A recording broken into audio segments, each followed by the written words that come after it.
আসসালামু আলাইকুম ওয়া রাহমাতুল্লাহি ওয়া বারাকাতুহু। প্রিয় নাজরিন, আমার ভাই বন্ধুরা, আপনারা যেখান থেকে আমার এই ভিডিওটা দেখতেছেন আপনাদেরকে অসংখ্য ধন্যবাদ।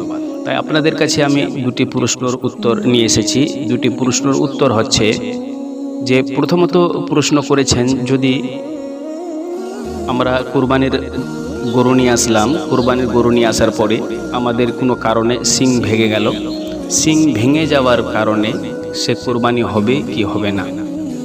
তাই এক নম্বর প্রশ্ন। দুই নম্বর প্রশ্ন হচ্ছে যে, আমি গরু কিনতে গেছি বা গরু কিনে নিয়ে এসেছি, এসে দেখি যে দাঁত হয়নি, 2 দাঁত বা 4 দাঁত এইভাবে দাঁত হয়, সে দাঁত হয়নি, তাহলে আমাদের কি কুরবানি হবে না, হবে কি হবে না। তাই আমি দুইটি প্রশ্নের উত্তর অবশ্যই আপনাদেরকে দিচ্ছি। তাই আগে বলি, একটু দয়া করে আমার চ্যানেলটাকে সাবস্ক্রাইব করে পাশে থাকবেন, ইনশাআল্লাহ নতুন ভিডিও আপনি আগে পাবেন।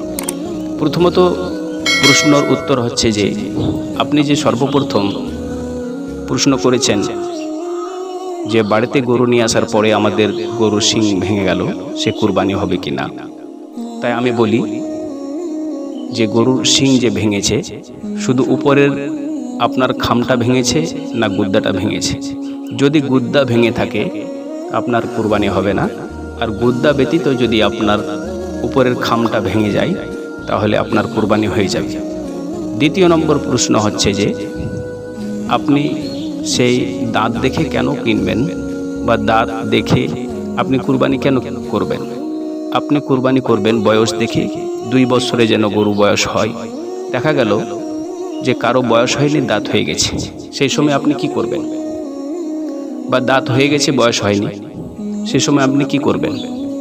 তাহলে বলি যে আপনাকে 2 বছর দেখতে হবে। 2 বছর যদি হয়ে যায় তো ইনশাআল্লাহুল আজিজ আপনার কুরবানি হয়ে যাবে।